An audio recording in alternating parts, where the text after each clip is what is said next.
All right, we're still on the Continental kit, and where we left off, I could not. I told you once we got the chrome pieces on, once we got the aluminum off and the two chrome pieces on, I was completely lost. But generally, when somebody is selling something as a bolt-on kit, and they don't send. Anytime people don't send instructions, generally they figure it's so obvious how it works that you don't need them. When there are no YouTube videos, there's generally a thought that nobody needs them. I mean, that nobody, that they don't need a YouTube video because it's so obvious. If we now looking at it, it is obvious, and that also explains why they. Anything is obvious when you know it. So here we go. You see these two? That's the exact distance of these two. That bolts on under here.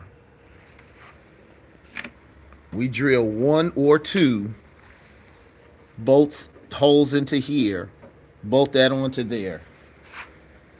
This is where the tire goes on. And that's how this bolts on. So, okay, fine, we have that. Now, what are we doing? I found one video that did not explain how this bolts to the bumper or to the frame. What I what the it so it needs to be a video for that. So that's why I'm doing this video. What the video did show, something I didn't think of. This is not painted. And we can't have that.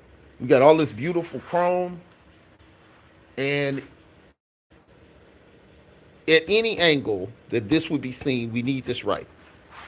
So, what I'm going to do is I am going to look and see. A lot of people spend money on powder coating, and you truly, truly can. But some of the old schoolers use regular metal paint. They just use a regular metal paint. I'm looking for what paint I'm using, but you know what I'm gonna try. The interior of our car is almost a primer color. And I need to prime it anyway because it's bare metal. But what I don't like about this Rust-Oleum. Rust-Oleum is generally the paint they use, a black Rust-Oleum instead of powder coating. What I don't like about this is the heavy coating. It's almost like a rubbery coating. But this color is almost the color of my interior. So as opposed to just going easy black, I'm gonna see how I like this color on this. If I like it, I leave it. If not, I hit it with the black Rust-Oleum and we're good. Now, to make sure it's done well, I'm not just going to spray it. I'm going to dismantle this and reassemble it. I'm going to dismantle it. I'm going to paint all the pieces. Then I'm going to reassemble it. So I'm going to paint it right here. Like I said, if you don't like it, it's only primer. It's pro-grade primer. It's not good for sanding. That's what I really don't like about it. And to be honest, it doesn't say it's sandable. Superior adhesion to plastic surfaces. That's why it has such a slippery surface. And you can't sand it well. And that's what I don't like about it. But in this particular application, I'm not going to sand this. I just don't want it to be bare metal. So this may work out.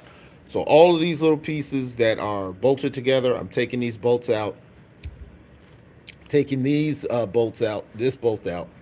I'm covering all of the threads because when you paint something, you don't want your paint to get in there. It'll be hard for the nuts to get on and off. So, two reasons I'm doing this. If you get a Continental kit and hadn't thought of this stuff, boom, it puts it on your mind. Also, I'm videoing what this thing looks like so I'll know how to put it back together. So that is going to be the plan today before I go to the office and work on my taxes. But that's what it is. So we know how it goes on. These two go under here, bolt here and here. So I take these back out, run it through there. We should be good. These two areas give me a place to drill through right here. Now the question is, where does this go? Well, we know because of how it came, this hooks onto here. Once you have this on the bumper and put the bumper back on the car, you line up on your trunk where this goes, and this separates. It's two plates screwed together. This bolts onto your trunk on the flat part of your deck lid. So you lift this to disengage your trunk. To disengage your Continental kit. It falls back and your trunk lifts up. You drop your trunk, locks in place, Continental kit is all good. So that's what I'm doing now. I'm about to dismantle this, spray it down, and I'll get back to you guys. So hit the like button. Make sure you guys subscribe to the channel. It's not a membership channel. It's not monetized. Just car people talking about car stuff. And more particularly, people who do cars at home. Limited budget, limited resources, and to see the level of auto work you can do at home. So we got everything covered up. We got our chrome covered up, car covered up. We're going to cover up our bumper. Make sure you don't forget to do that and get your overspray on it. If you do get overspray on your bumper or any chrome, this is what you use. Don't try to wash it off. Not going to help. Superfine steel wool. Now you would think that's going to kill my chrome. No, that's actually how you clean chrome. But to avoid us having to do that, we're going to cover up our bumper and get this going.